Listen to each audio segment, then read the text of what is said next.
episode 22: How Courage and Perspective Can Empower Your UX Career, with Minjun product designer at Microsoft. But I'm so excited about our guest from today. She contacted me to be part of the podcast, so that's even cooler because she has an amazing story to share. This is going to be our second podcast that is going to be in YouTube. So that's pretty cool too. But why don't we start telling people who you are? Cool. Hi, everyone. So my name is Minjun, and I'm currently a product designer working at Microsoft, and I'm based in Vancouver. I just moving from Seattle to Vancouver in the beginning of 2022. So I'm super excited to join this podcast and share all of my learning and my design journey as well. Well, you went from Seattle to Vancouver, so it's like you love the rain. I think that's what you're saying, that you love rain and great days. I love coffee and rain. Okay, yeah, you definitely have that here. Okay, something that I always love to ask is like a fun fact about people because I always get surprised about the answers. So, why don't you share a fun fact about you? My fun fact is really fun. So I'm the cat person, and I have a Oh. British short hair. However, I'm allergic to the majority of the cats, but not the British short hair. Oh, wow. That's interesting. How did you find out that you were not allergic to those? So my one of my friends, she got a British short hair, and it's literally my current cats, like big brothers. So I was going to my friend's house and just petting this cat for a while without anything feel uncomfortable.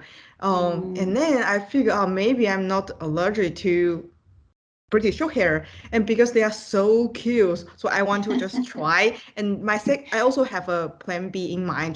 Mm. If so, I got my cat. If I'm allergic to my cats, I decide to taking some allergic like medicines for myself to continue to adopt my cat. But I didn't have any reaction actually at the end. Uh, Yeah. that's so interesting. Yeah, so that's a really fun fact. My sister, she has a cat. Hmm. The cat's name is Cappuccino.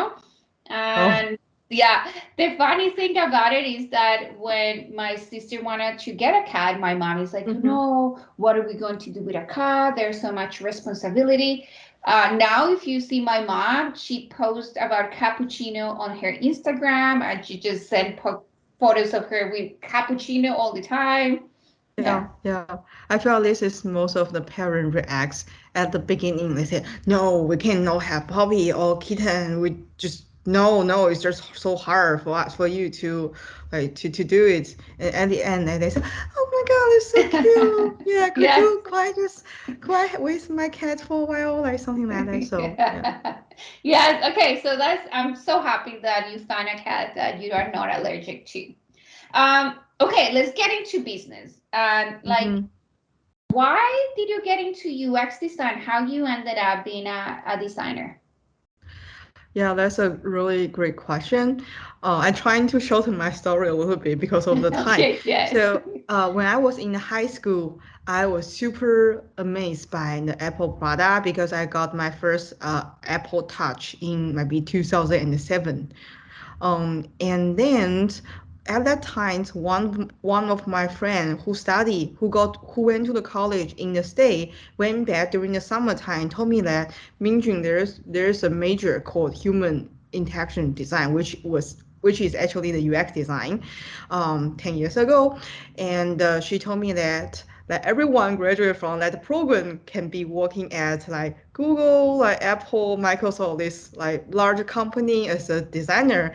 And because she know about I love painting, and but it's hard to live on my own if I become an artist in the future. So I was thinking maybe I should pursue SCI UX design as my career.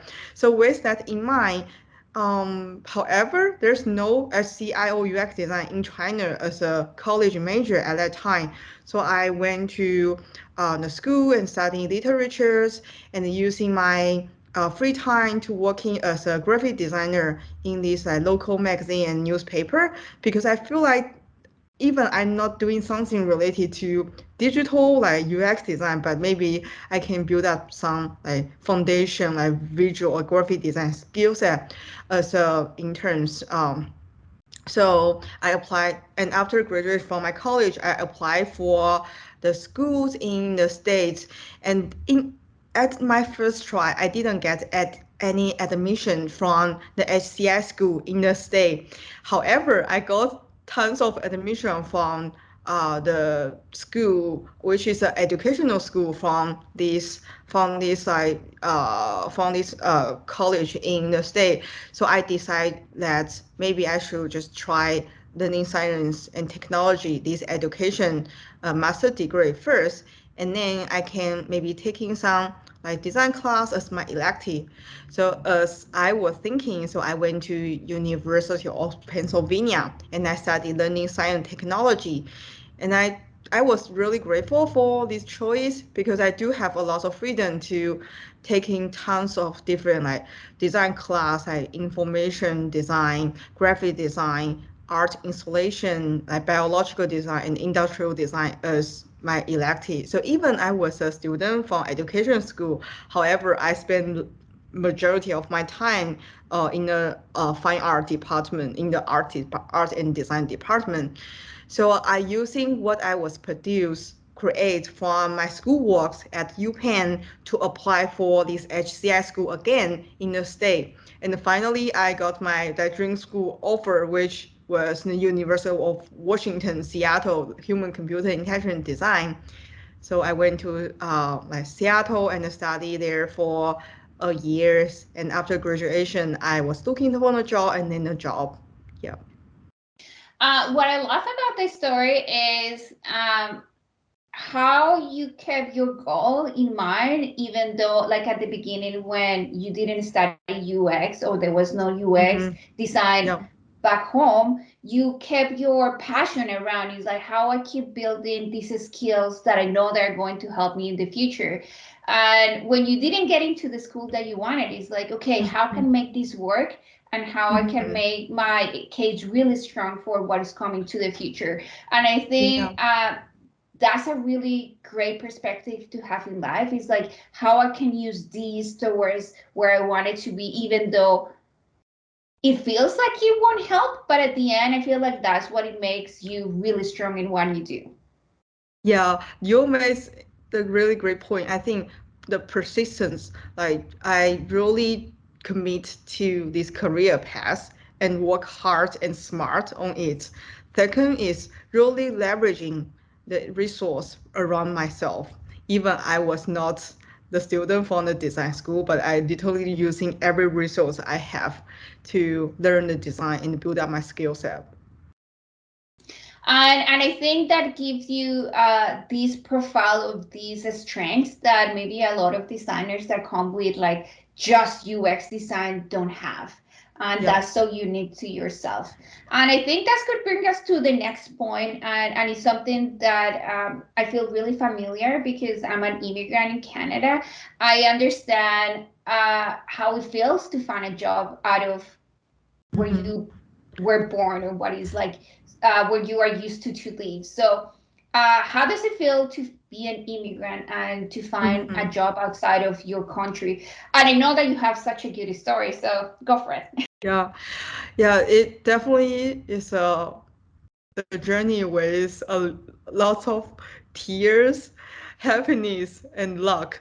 So at the very beginning, I wasn't expecting that I can land a job in the state or in the Canada because like speaking English is one of my like largest barriers to land a job as a designer. As you know, like the design interview process includes like portfolio presentation, usually in hours, and behavioral questions, all these kind of session you have to talk with native speakers for a couple hours. So I was so scary and I didn't know about like what I can answer, what I should say, how I should say, and how I should prepare for this interview. So the strategy for me was like, because I have nothing to lose. So I just apply for thousands of the company, like no matter the size of the company, I just apply. And because my first job was in 2018, during that time, we don't have a lot of remote choice. So I didn't really care about the location. I didn't say myself that I have to like stay in Seattle or stay in like California. So I just apply as many a city as I can every day. And I got so many like design interview. And I treat this design interview as my practice. So I went to the sessions even though I didn't know about how to say. I just say whatever in my head. And after each session, I think the one of the right thing I looking back, one of the right thing I was doing is I always collecting these interview questions after each interview, no matter how bad I answer these questions. And so from there, I can build up my own like bank, like interview question bank. And I was like create a slide decks and opening up. So each of the slide, I will put one questions. So when I was practicing on my own, I will just randomly select maybe slide 12 and there was a question popping up. So I can literally write down the answer for every question I collect. So it's very like, sounds like taking a lot of time, but it's really helpful for me at the very beginning. And after like I go through this like time consuming process, I become more and more confident about myself. And I have a lot of example I can share for these interview questions. And again, like at the same time, I also looking for some online resource. There's so many like article on Medium talking about how to find a job, how to answer this question. So I was leveraging their framework into my answer, into my example as well to input my interview skill. So yeah. And again, I think is first of all, again, how do you approach to the uncomfortableness of not knowing what to say? And I Mhm. mean, that's such a hard thing to do. It's like, okay, yes, I'm not good. I don't know how to answer, but I'm going to try and I'm going to give my best. And how I'm using this opportunity to learn Mhm. from it and take it and Mhm. reuse it for my next one. And I Mhm. think a lot of people is always afraid. Is like, I don't know. Yes, like I don't know, so I Yeah. shouldn't do it. Like Yeah. I should just hide myself and put Mhm. myself out until I'm in that Mhm. level.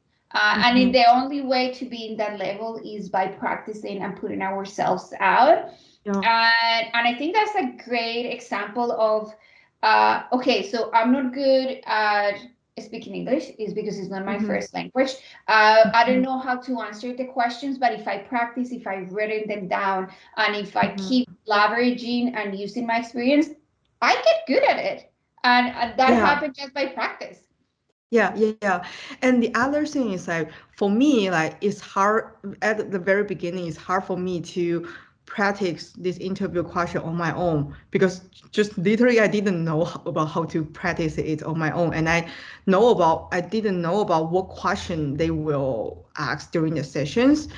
And the second is also about the mindset. For me, like I was thinking that I didn't pay for them to interview at this company. So there's nothing for us to lose because we didn't like storage our credit card when we're applying for the job. So it's a perfect time for me to just practice with these real people because even you are practicing well with your friends or on your own, you still feel really nervous when you are going into the actual like interview process, especially before the pandemic. A lot of like on-site interview is happening in the real office. So I have to just go into the office and just standing in front of 10 like designer to do the portfolio presentation, which was so scary.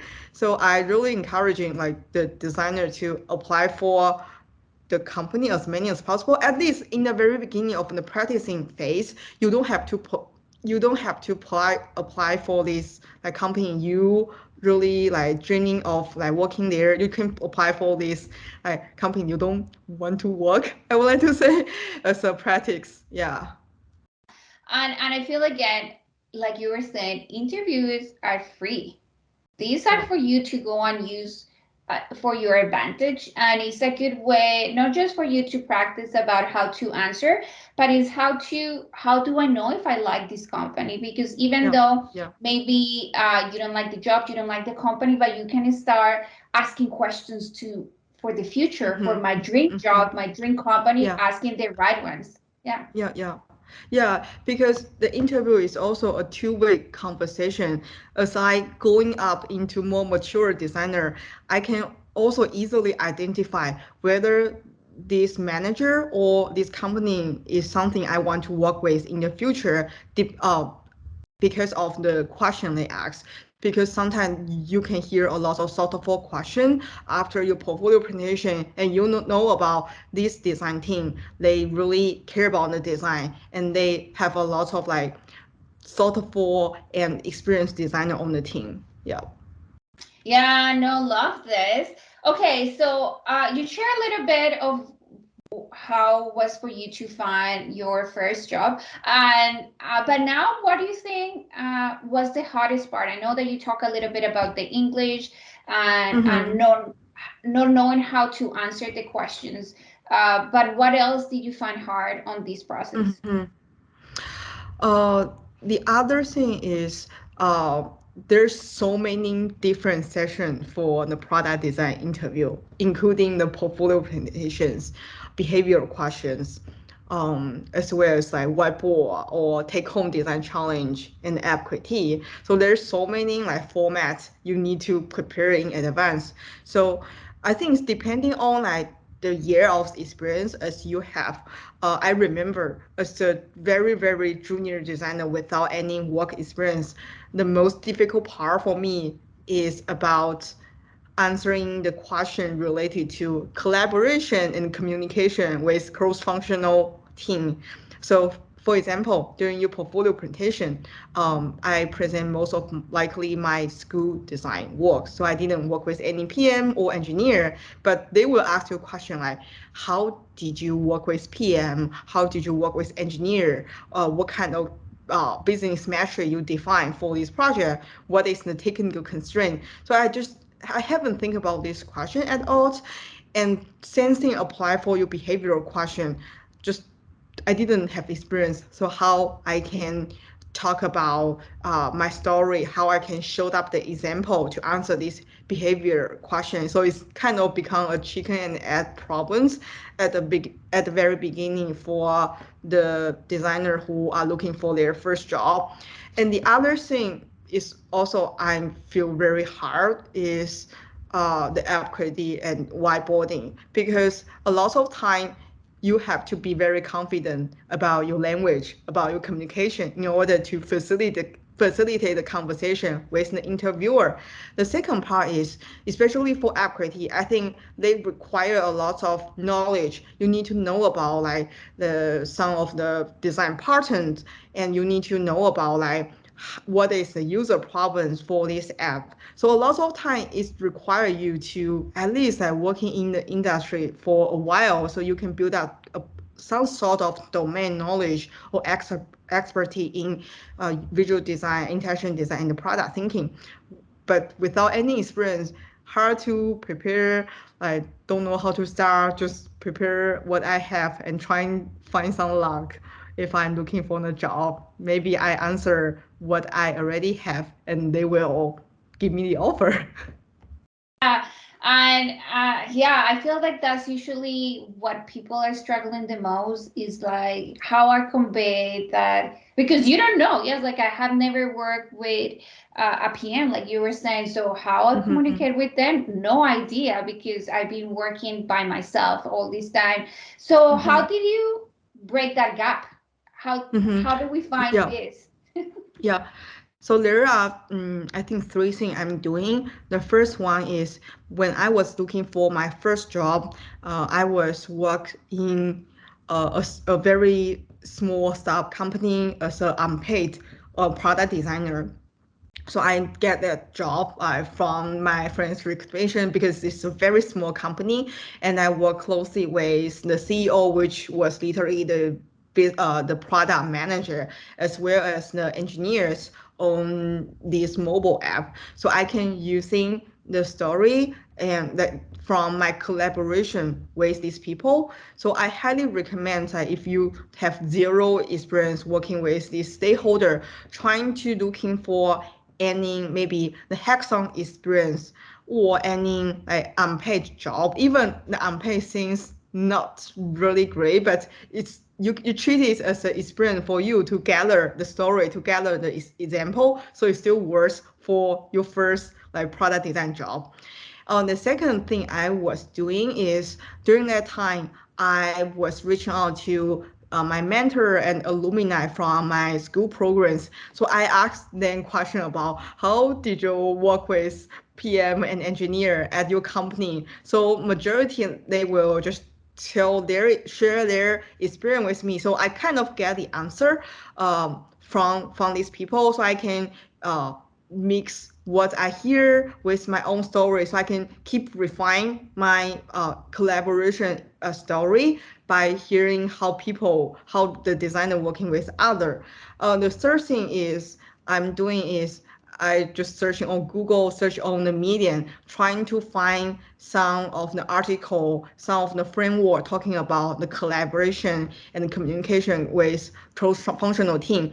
Because the other like tip and the cheat I learned was about after you, even though you don't have enough example, enough experience working with these people, but you can share the attitude that you are like eager to like work with these people if you are given this chance, and what you want to do if you have chance to work with these people. So sometimes I will leveraging the frameworks in as my learning or key takeaway after I sharing my example. So the entire story once here to plan, you will just adding some flavor into my story. So this is what I did. Yeah.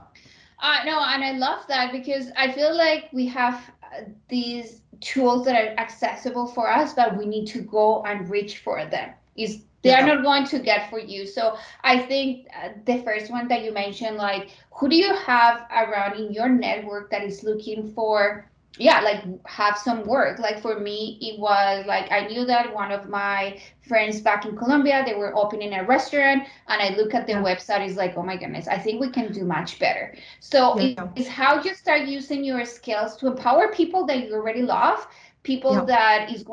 that believes already on you and that is going to give you the chance to practice those skills and Yeah. make them work.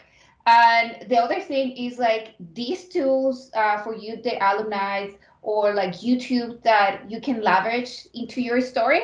And these Mm-hmm. tools you can start, or frameworks you can start using today with Yeah. people that you're working with. So in a way, uh, you are using the tools right away. So Yeah. I Yeah. found that so, and it's free. Again, it's Yeah. free. Yeah. Okay. Uh, we talk a little bit about the behavioral questions. Do you think that we can add Mm-hmm. more to that? Yeah, definitely. So there are two advice I have to answering these behavior questions. One is using the STAR methods, which is like situation, action, and result. I forget the fourth step, but I think that is extremely helpful to answer the the the the behavioral question. And again, like I think because not just the design product design interview have the behavior question, other interview also have the behavior question. So if you search on YouTube, there's tons of new YouTuber talking about how to answer this behavior question, and they will they will show the example, the good or bad example about how to act this um, behavior question. And I found it's extremely helpful. And I think that they have a learning platform, and there's so many video about the job interview, about specifically about how to answer the behavior question. So I was also watching this video as a reference when I was preparing for my behavioral questions. And again, like also depending on what company you are interviewing with. So specifically, if you are going to interview with Amazon have a leadership principle. So all of their behavioral questions are based from their leadership principle. So literally, they will ask you one behavioral question, which is based from like one or two leadership principle. So if you are interviewing with Amazon, the recruiter will tell you that you should prepare at least one or two example for each leadership principle. So depending on the company, some company have some specific like requirement for the behavior question. Definitely prepare it in advance. And the second behavioral question advice I want to make is always documents the most difficult question you have ever encountered after your behavioral question interview, because I think like everything actually after you go through so many like behavioral question interview, you pretty much gather the most difficult questions like you will encounter in the future. So why not prepare the example and refine the story in advance? So always like opening up a page or any like Notion page to document the most difficult question you have ever encountered in during the real like product design interview, and prepare the story for it. And the other thing is, if you really want to enhance the skill for how to answer the behavioral question, definitely like practicing it with more senior or experienced designer, and you can ask them like, is there any red flags or anything I'm missing from the story I just shared? Definitely they will share a lot of insight with you, because if you practicing with your peer, most of them they have the same red flag as you did. So how can you input on the behavioral questions? Yeah, so definitely reach out to the senior folks for feedback. And I think that's what I have found more empowering about the tech industry, and well, I mean design. So Mm-hmm. UX designers, how Mm-hmm. are they so willing to give you the time to go and Mm-hmm. empower you in whatever you need to find that dream job. So that's, and again, so many things are for free Yeah, available for you to yeah, just yeah, again to ask for it. Mhm. yeah. Okay, so I know that from that first job that you landed, Mm-hmm. you got laid Mm-hmm. off, and I Yeah. imagine how devastating Mm-hmm. that was. So, what did you do, and how did you Mm-hmm. stay like positive and looking Mm-hmm. into the future? Mm. Yeah, so like I was so shocked and so shocked when I hear the news of being laid off, because it was saying in English format, and I was the one of the only foreigner employee at that startup company. And I didn't hear clearly in the beginning, because I didn't know about what is the meaning of laid off at the very beginning. And after the CEO make an announcement, I saw a couple of my college, they were crying, and I from their reaction I know this is the bad news, what they just say blah blah equal to the bad news.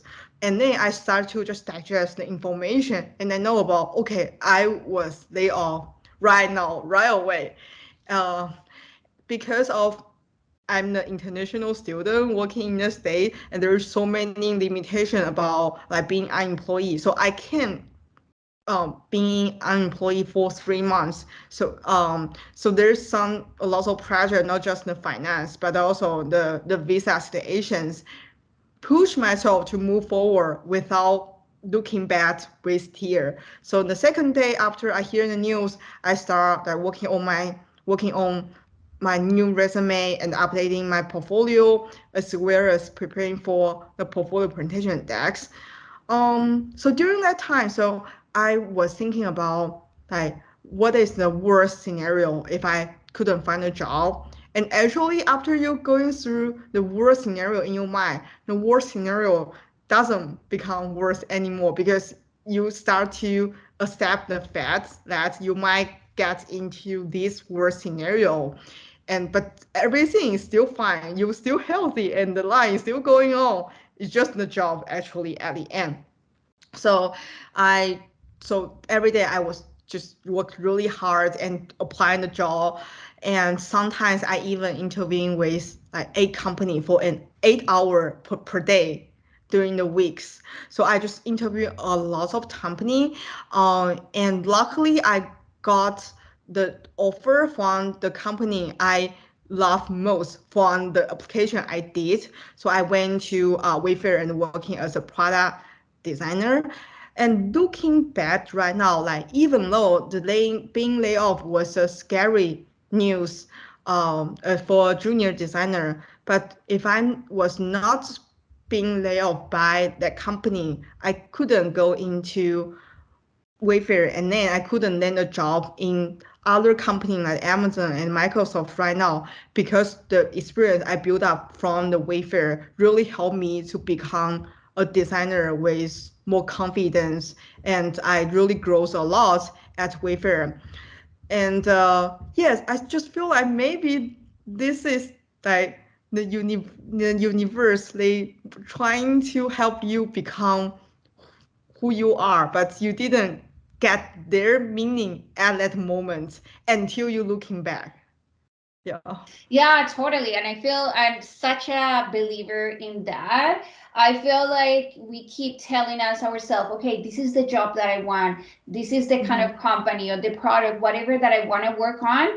And maybe we are not in that state at the moment, but we are thinking in this and we are Yeah. working on the side in Yeah. different things to be there. And at Mm-hmm. one point, the world is like, I think you're ready. Mm-hmm. Let's throw you Yeah. there and see what you do. Yeah. Yeah.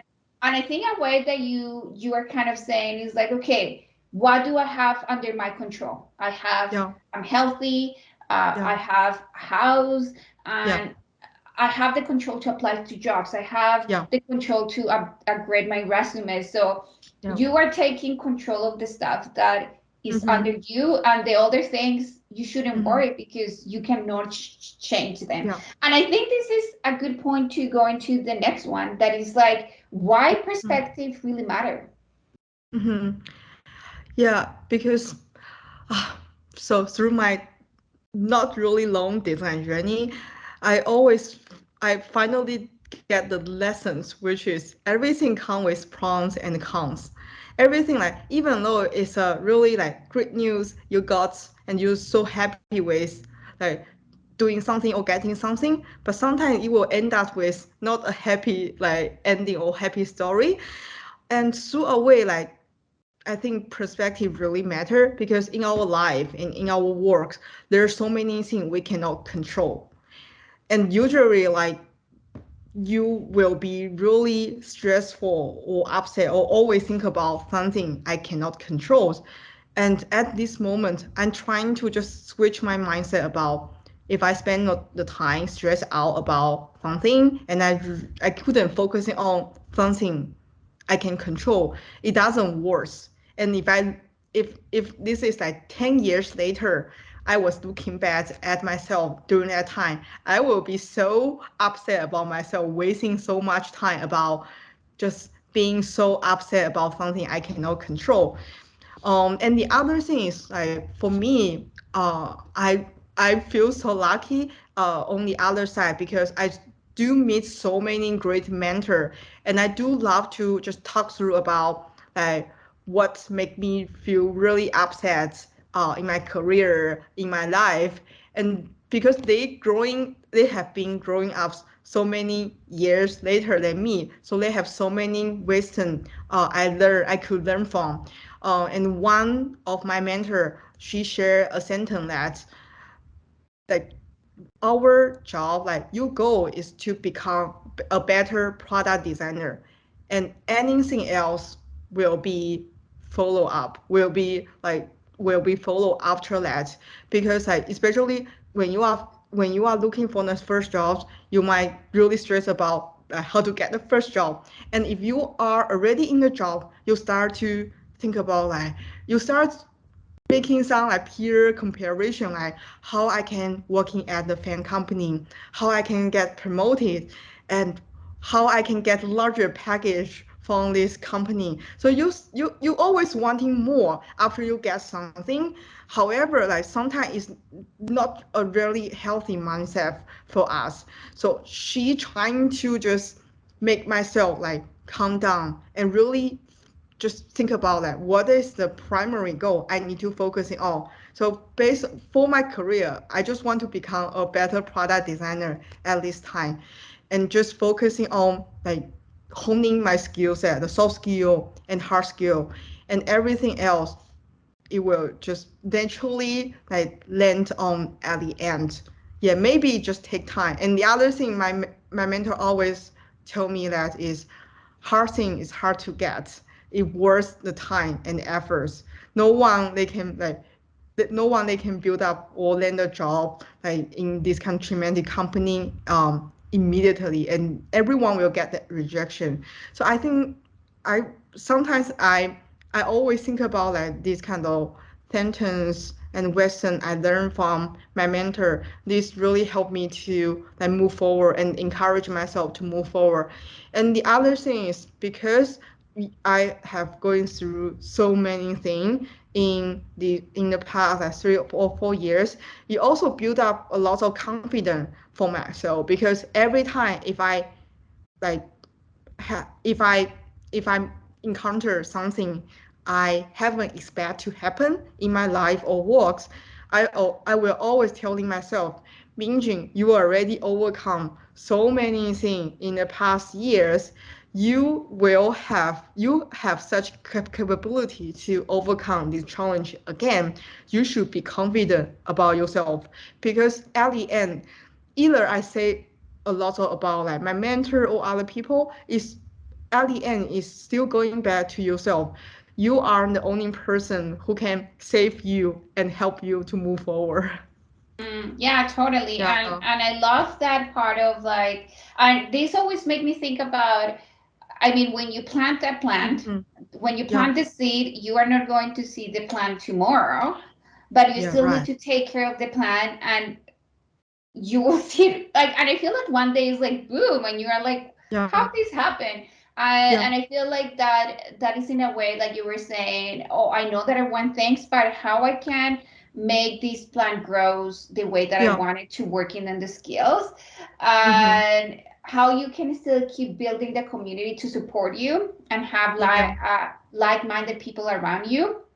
And at the Hmm. same, yet at the end is like, you know, that is all about what you do and how you use yourself to bigger things. So I Hmm. think that's a good one. Okay, and to finish up, and I think just want everybody to take 5 Hmm. tips that they can start using today in Uh-huh. their career.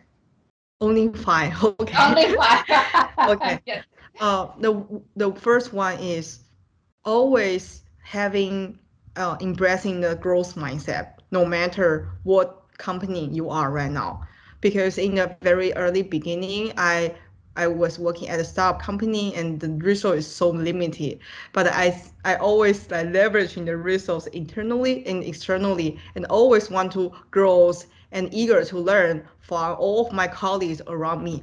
So this is the first thing, like embracing the growth mindset.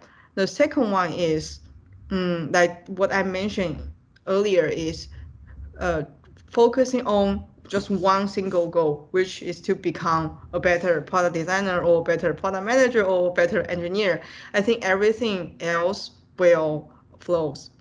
The third thing is build up the community, like build up your own connections, and don't be afraid to reach out to these people you admire or share the similar career paths on LinkedIn. I think like after you send out 10 messages, at least one people will respond and grab a coffee chat with you. And the fourth thing, let me think about, I want to share is that knowing about where which part, what is you knowing about what is your superpower, what is your strengths, and what is your opportunity areas, because during the job interview, like we are most likely to leveraging the strength and superpower and selling the superpower to land a job. However, uh, when you are at the job, I encourage you to improve your opportunity areas and working closely with your manager and other colleagues to help you improve your opportunity areas, because that is a perfect time for you to just become a more well-rounded designer. And you don't have something really bad at, but you are really well-rounded with some specific areas you are an expertise. So really knowing about what is your growth areas, opportunity areas, and what are your strengths, and really put your time to growth it to improve it. The last thing I want to say is sometimes just let it go. If you already just put all of your efforts and time, sometimes a lot of time, especially from the job interview, even though you prepare so many things and you practice so many time, but just depend. But sometimes you just need the luck sometimes to get a job. So if you don't get a job by your dream company, don't be like frustrating, just let it go. Maybe in the future they will come back and offer you the better position. Who knows?